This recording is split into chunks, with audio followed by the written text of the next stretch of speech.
हम भटक जाएंगे और बिजनेस भी हमारा सही नहीं चलेगा। इस दोनों के लिए धन पद और धंधे पानी में सभी कार्य व्यवहार में ज्ञान और सत्संग और भक्ति की आवश्यकता है। क्योंकि ज्ञान अगर हमारे पास रहेगा, विचार हमारे पास है, विवेक हमारे पास है, तो बिजनेस भी बड़ी ईमानदारी के साथ करेंगे, खेती भी हम बड़े सही ढंग से दिल दिमाग से करेंगे और सर्विस भी बड़े ईमानदारी से करेंगे और उसमें आया हुआ धन पद का सदुपयोग करेंगे। अगर बुद्धि नहीं है, विचार नहीं है, ज्ञान नहीं है, तो आया हुआ शुभ अवसर को भी हम ऐसे ही बर्बाद कर देंगे। धन का दुरुपयोग करेंगे, पद का दुरुपयोग करेंगे। इसलिए ज्ञान में आने के बाद सारी वस्तुओं का, जीवन का, प्रत्येक घड़ियों का सदुपयोग हो जाता है। इसलिए सत्संग से हमारे जीवन में एक एक सद्गुण आते हैं। बर्तन खरीद लो तो कबाड़ी क्या इकट्ठा करता है? तो उस कबाड़ी को तो हम सभी जानते हैं कि ये कबाड़ी है। और वो कबाड़ी किस लिए बना? वो अपनी रोजी रोटी के लिए बना, अपने पेट के लिए बना। पर हम भी उस कबाड़ी के छोटे भाई है कि बड़े भाई है? हमने भी बहुत कबाड़ा इकट्ठा किया। ट्रैक्टर, गाड़ी, मोटर, प्लाट, बड़ी बड़ी बिल्डिंगें, साड़ी, गहना, कितना कबाड़ा इकट्ठा किया। और कितने दिन के लिए किए? थोड़े दिन के लिए बहुत सारे कबाड़ा इकट्ठा किया। मैं अभी ये धमतरी भानपुरी है ना, वहाँ पिछले साल, हर साल ही आते हैं लगातार 10 दिन तक वहाँ बीज इकट्ठा करते हैं। तो वहाँ एक बहन से मैंने पूछा, भानपुरी की बहू है और डोमा की बहन बेटी है, तो मैंने उनसे पूछा कि बहन तुम्हारे पास कितनी साड़ियाँ हैं? तो बोली साहब जी 30 तो पहनने की है, 50 रखने की है। क्या बोली वो? 30 तो रात दिन पहनने की है और 50 रखने की है। तो है कि नहीं कबाड़ा? यही तो है काला धन। इससे ज्यादा कबाड़ा इकट्ठा करने की जरूरत नहीं है। और दूसरा, हमारा मन क्या कबाड़ा इकट्ठा करता है? आज से 10 साल पहले यहाँ कभी सत्संग हुआ होगा इसी खलियान में, इसी ब्यारा में, और मैंने बहुत सारी बातें बताई होगा, पर किसी को भी याद नहीं होगा। या आपके यहाँ हर साल सत्संग होते हैं, महापुरुष आते हैं, विचार देते हैं। किसी से पूछो कि अमुक 7 साल के पहले अमुक महात्मा ने यहाँ कौन सी महत्वपूर्ण बात बताई थी, तो याद नहीं है। पर कहीं पड़ोसी ने या देरान जेठान ने या जेठ जी ने, ससुर जी ने गाली दी, वो यहाँ रखी, उससे नहीं भूले। वो तो जब भूलेंगे कि हमारे ऊपर लकड़ियां गिर जाएगी, मिट्टी में हमें दफना देंगे, जब भूले उस चीजों को रखने की याद। जो चीजें भुलानी हैं उन्हें हम याद रखते हैं, सजा के रखते हैं गमले की तरह, और जिन चीजों को भुलाना चाहिए उन्हें हमें भुला नहीं पाते। बुराइयों को भुलाना चाहिए और अच्छाइयों को याद रखना चाहिए, तो हमारे जिंदगी में सद्गुण भी संचित होते हैं और अवगुण भी संचित होते हैं। माया मोह मोहित कीना, एक माया और दूसरा मोह, ये जीव को मोहित करता है। और इस मोह के और माया के बीच में जीव की दुर्गति होती है। पहली माया है और दूसरा मोह है। माया क्या चीज है? जहां हम आसक्त हो जाएं, जहां हम भूल जाएं, जहां मोहित हो जाएं, उसी का रूप माया बन जाता है। हमारी जिंदगी में 2 फांसी है, एक माया और दूसरा मोह। आप सब जानते हैं राजा दशरथ जी का प्राण, जिसके घर में रामचंद्र जी जैसे बेटे का जन्म हुआ था, आप तो राम का नाम लेके तरना चाहते हो, आप तो राम की भक्ति करके तरना चाहते हो, जो राम आपको कभी मिला नहीं, कभी देखा नहीं, पर ग्रंथों के माध्यम से आप उस राम का जाप करते हो कि राम का नाम लेने से सारे पाप झड़ जाते हैं, राम का दर्शन करने से मुक्ति हो जाती है और राम का सुमरन करने से सारा दुख मिट जाता है। पर जिसकी कोख में ही राम ने जन्म ले लिया, जिसके घर आंगन में ही राम खेलते हैं, उस राजा दशरथ जी को भी तड़प तड़प के प्राण गंवाना पड़ा। क्यों? कि राम का जो रहस्य था, राम का जो गुण, राम की जो विशेषता थी, राम जो तत्व था, उसे राजा दशरथ जी नहीं जाने। राजा दशरथ जी ने पुत्र के मोह में, पहला तो अपनी जिंदगी के मोह में ही अपना, पहले राजा दशरथ जी ही मोह में, माया में फंसे। जब एक रानी है तो दूसरी रानी की जरूरत क्या,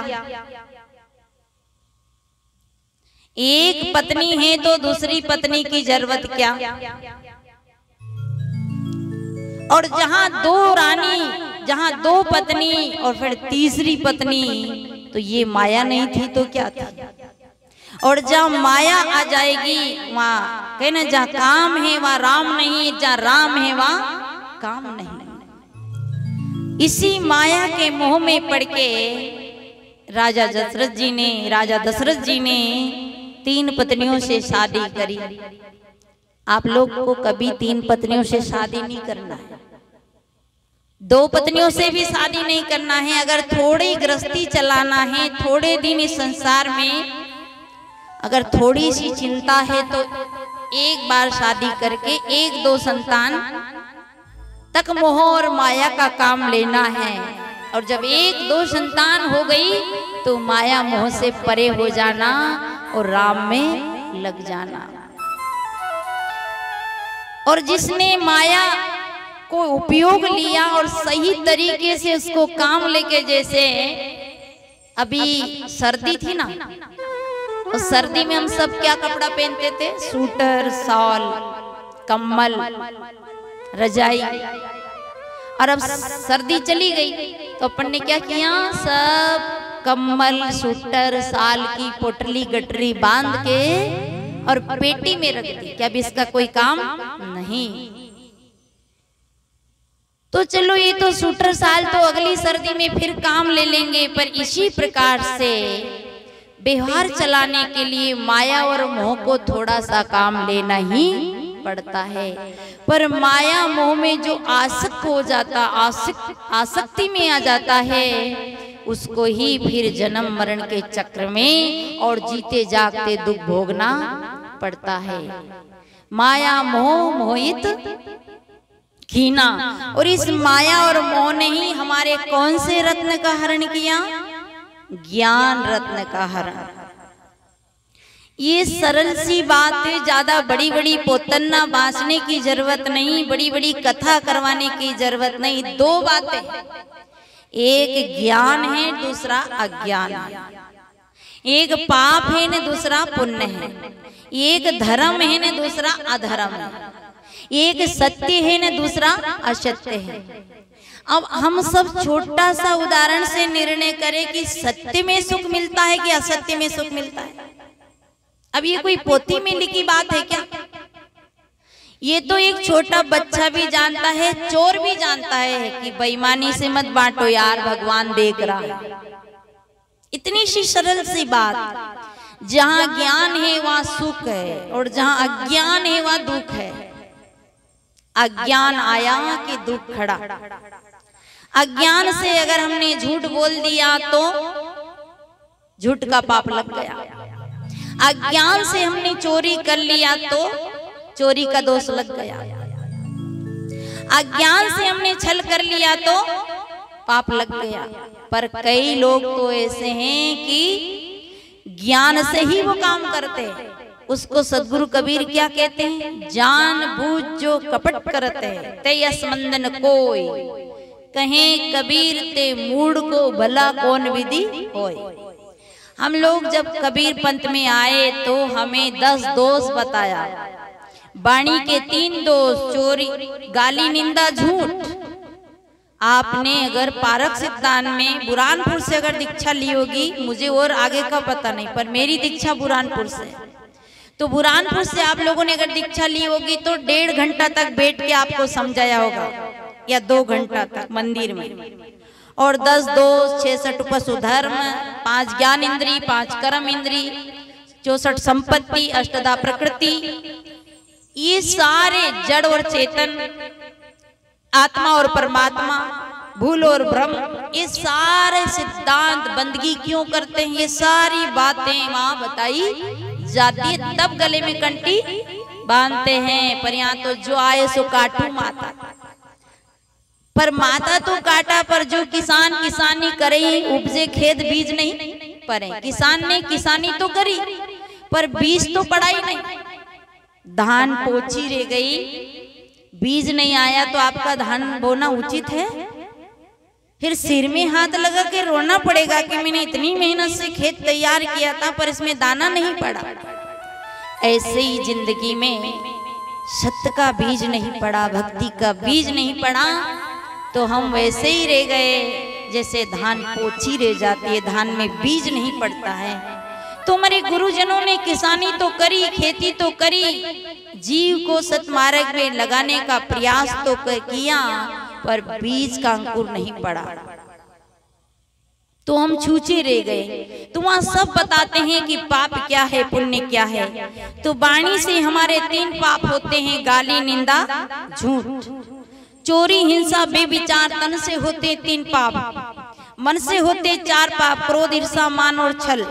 और इन तीनों के 3 ताप बनते, दैहिक, दैविक, भौतिक 3 ताप बनते हैं। अब इसका समय मेरे पास ये नहीं है, अभी मेरा विषय दूसरा है। तो देखिए, ये सब जानते हैं कि ये पाप है, ये पुण्य है, ये सत्य है, ये असत्य है। और जब हम असत्य की ओर जाते हैं तो दुख आना ही आना, और जब हम गलत की ओर जाते हैं तो फिर दुख आना ही आना। और यहीं आकर हमें मोह हो जाता है, अज्ञान छा जाता है, तो सत्य नहीं दिखता है। जैसे सूर्य निकल रहा है ना, सबको दिख रहा है, पर अगर अभी बादल आ जाए तो सूर्य का प्रकाश नहीं दिखेगा। सूर्य अपने में कभी लुप्त नहीं हुआ, सूर्य कभी ढका नहीं, पर बादल के आने से सूर्य ढका सा लगता है कि आज तो दिन भर सूर्य नहीं निकला। बारिश के महीने में सूर्य नहीं निकलता है।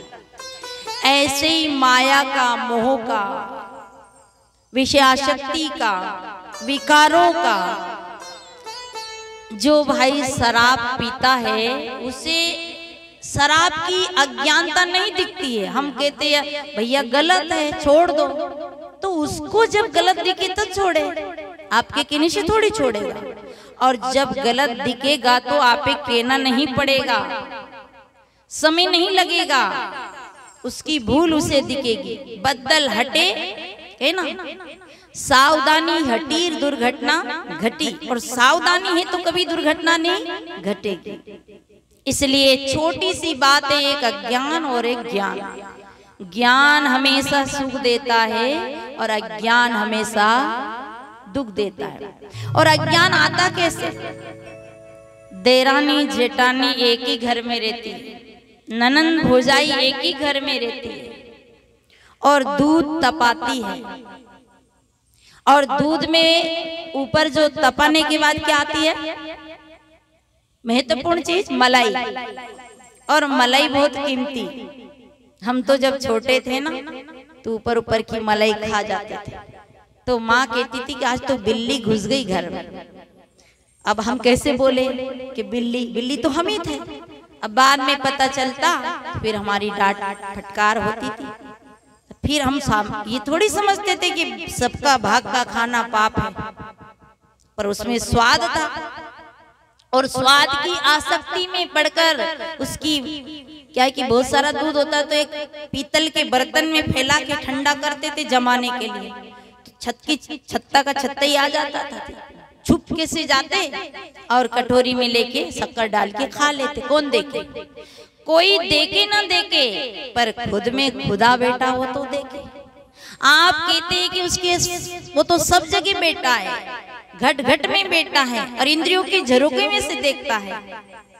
ऐसे ही जब समझ आई कि सबके भाग का खाना उचित बात नहीं, पर एक बात है, जब जागे तभी सवेरा। एक यहाँ और कहते हैं सदगुरु, एक बात और कहते हैं, जो कछ कियों ज्ञान अज्ञाना, ये भी बीजक में आया है, जो कछ कियों ज्ञान अज्ञाना अब तो समझ सयाना। जो ज्ञान अज्ञान में कर लिया, भूल चूक में जो गलती हो गई सो हो गई। जो कछ कियों ज्ञान में क्या हो या अज्ञान में क्या, पर अब तो समझ सयाना। सयान हो गए हो, बड़े हो गए हो, तो अब तो समझो, पर अबे भी नहीं समझ रहे तो फिर कब समझोगे?